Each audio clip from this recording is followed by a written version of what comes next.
최근 SNS상에 10대 학생이 60대 경비원과 몸싸움을 벌이는 영상이 유포된 뒤 논란이 되고 있습니다. 일단 경비원은 학생에 대한 처벌을 원치 않는다고 밝혔는데 이 내용과 함께 한 주간의 이슈들까지 하나씩 알아보겠습니다. 네, 허주연 변호사 새로 모셨습니다. 안녕하세요. 안녕하세요. 저 이게 SNS상의 영상이 좀 유포가 됐어요. 10대 남학생이 경비원과 몸싸움을 벌이고 폭행을 한 모습이죠. 네, 맞습니다. 이게 사건은 지난 12일 밤 12시쯤 경기 남양주시 다산동의 한 상가에서 벌어졌다고 하는데요. 네. 아마 이 고등학생으로 추정되는 이 남성이 이 경비원을 무차별적으로 폭행하는 영상이 공개가 됐거든요. 지금 보시는 저 영상인데 지금 왼쪽에 있는 고등학생이 막 날라차게 하는 모습까지 보이잖아요. 힘들 정도예요. 그러니까요. 그래서 저희가 끝까지 다 보여드릴 수도 없는 네네. 그래서 정말 뭐 강하게 타격을 하고 난 뒤에는 거의 기절하듯 쓰러지는 모습까지 담겼다고 하는데요. 저 영상을 찍은 사람이 이 가해 남성으로 보이는 고등학생의 친구라고 합니다. 웃으면서 영상을 찍고 말리지는 않고 이걸 SNS에서 공개하면서 알려졌는데 네네. 아이들이 밤에 좀 상가에서 떠드니까 경비원이 이제 흉계를 하다가 이게 몸싸움으로 번진 상황으로 보이는데요.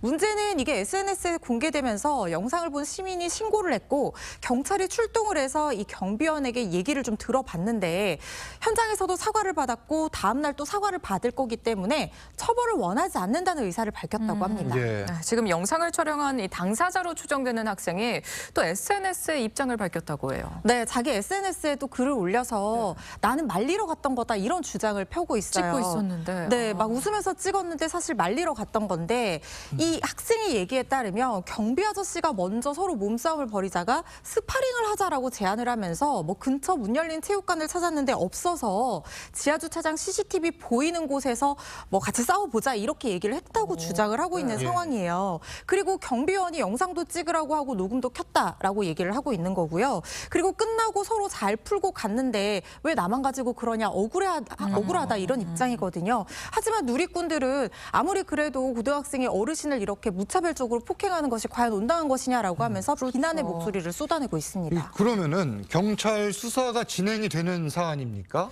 일단 지금 저 영상들 저도 봤는데요. 예. 저게 쌍방으로 여겨질 만한 부분이 없지 않아 있어 보입니다. 물론 정확한 사실관계는 조사를 해봐야 되는 부분이겠지만 경찰 측에서도 지금 쌍방 폭행이다 이렇게 보고 있는 면이 있다는 거고요. 그래서 아직까지 정식 수사로 전환한 것도 아니고 입건전 조사 그러니까 내사 단계인 상황이라고 합니다. 그런데 문제는 저 영상 속에 나오는 고등학생의 신상이 아는 누리꾼이 뭐 학교랑 이름, 얼굴 이런 것들을 공개를 했어요. 네. 그래서 이게 2차적인 문제로 번질 가능성도 있어 보입니다. 알겠습니다. 다음 이슈도 짚겠습니다. 지난 9일이죠. 이 개 식용을 금지하는 특별법이 국회를 통과했습니다. 개를 도살하거나 사육 유통할 경우에 처벌을 받는다 이런 내용인데 이 개인이 개고기를 소비하는 경우도 처벌을 받습니까? 먹는 사람을 처벌하는 법은 아닙니다. 예. 이 법은 식용 목적으로 개를 도살하거나 사육하거나 유통하는 사람을 처벌하는 법이고요. 도살하는 경우에는 3년 이하의 징역이나 3천만 원 이하의 벌금, 또 사육하거나 유통하는 경우에는 2년 이하의 징역이나 2천만 원 이하의 벌금에 처해지게 됩니다. 3년 유예 기간이 있는데 그동안 이 육견 업주들은 폐 전업을 위한 이행 계획서 등을 제출하면서 폐 전업 절차를 밟아야 되고요. 예. 당장 공포가 되고 나면 새로운 관련 신규 시설 설치도 금지가 되는 상황인데 지금 있는 개체들을 어떻게 처리할 것이냐 이것이 지금 숙제로 남아 있습니다. 그러네요. 지금 또 동물보호단체랑 개 농장주, 식당 주인들 간에 좀 반응도 엇갈릴 수밖에 없을 것 같아요. 네, 동물보호단체에서는 당연히 환영을 하고 있죠. 네. 일단 뭐 동물복지라든가 동물권 보호 측면에서 당연히 환영을 하고 있는 부분이고 네. 그리고 사실 그동안 이 개고기 유통이라는 것이 개고기가 식재료가 아니었기 때문에 간접적으로 제재를 받는 측면은 있었지만 이게 그러다 보니까 약간 규제의 사각지대에 놓이면서 제대로 된 위생 관리라든가 이런 윤리적인 어떤 사육 이런 것들이 안 됐었거든요. 네. 그래서 이 부분에 대해서 긍정적인 효과를 기대한다는 입장이지만 당장 육견업계 종사자들 예. 굉장히 강하게 반발하고 있습니다. 3년 유예 기간으로 이거를 다 폐전업을 못 한다는 거예요.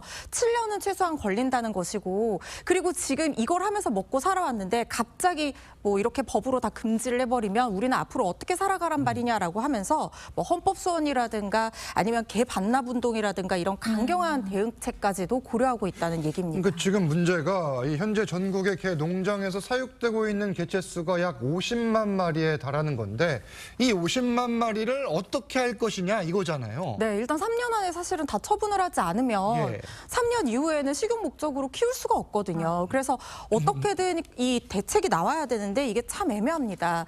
이거를 개들을 지금 30kg, 20kg 넘는 큰 개들이 많아서 가정에 입양하기도 어렵고 지금 영상에만 봐도 그래요. 그러니까요. 그리고 이 개들이 지금 굉장히 비위생적인 환경에서 합사해서 키워지고 있기 때문에 3년 동안 계속해서 증식을 할 수도 있거든요. 예. 그럼 이 번식하는 개체들 어떻게 할 거냐는 문제도 있고 그러다 보면은 결국에는 안락사를 시킨다든가 아니면은 3년 안 식용견으로 소비를 해야 된다는 얘기가 되는데 이게 과연 새롭게 도입된 입법 취지에 맞는가 하는 문제도 남아있는 상황입니다. 그러네요. 그럼 정부에선 좀 어떤 대책을 마련하고 있다고 봐야 될까요? 일단 이게 어쨌든 정부의 법 개정으로 사유재산의 침해가 발생하는 그렇죠. 상황이기 때문에 손실 보상을 위해서 폐전업 비용은 지원을 하겠다고 하고 비용 있어요. 지원이요? 예. 구체적인 비용을 얼마나 지원할 건지는 논의를 해봐야 되는 부분인데 문제는 육견업주들은 마리당 200만 원 정도로 해서 한 마리당 이렇게 돈을 보상해달라고 얘기를 하고 있거든요. 네. 그런데 이거는 예산 문제도 그렇지만 그렇다면 보상금을 높이기 위해서 강제적으로 번식을 한다든가 뭐 이런 부작용도 발생할 그렇네요. 수 있기 때문에 예. 반대의 목소리가 높아서 이 부분에 대한 어떤 양측이 만족할 수 있고 이 동물권을 보호할 수 있는 대책 마련이 시급하다는 생각이 듭니다. 현실적인 보완책이 필요해 보이고 다음 소식도 짚겠습니다. 이 반달 가슴곰 4마리와 관련된 얘기인데 이 제주 생태공원에서 관람객들을 맞이하기 시작했어요. 네, 이게 경기 용인의 민간시설에서 사육되던 곰이 예. 제주 생태시설, 보호시설로 옮겨간 거예요. 네. 토종 반달가슴곰은 천연기념물로 보호가 되지만 일본이나 동남아 등지에서 반달가슴곰은 사실 81년부터 민간 사육이 가능했습니다. 그런데 이게 운감채취 목적으로 변질되면서 너무나 비윤리적이고 비위생적으로 사육이 돼서 계속해서 문제가 됐었는데 맞아요. 작년에 야생동물보호법이 개정이 되면서 곰 사육이 2026년부터 전면 금지가 됐어요. 그래서 지금 영상에서 보시는 이 곰들도 이 암수 각 한 쌍인데요. 이 민간 시설에 있다가 지금 제주 보호시설로 옮겨졌는데 저렇게 수영도 하면서 물놀이 시설도 잘 이용을 한다고 예. 하고요. 그리고 제주 특산품인 귤을 또 그렇게 좋아한다고 합니다. 그래서 이게 이 관람객들을 방문객들을 처음으로 맞이했다는 거고요. 앞으로 좀 생태 교육에 좀 긍정적인 역할을 할 것이라는 기대가 높습니다. 알겠습니다. 허주연 변호사는 여기서 인사 나누겠습니다. 감사합니다. 감사합니다.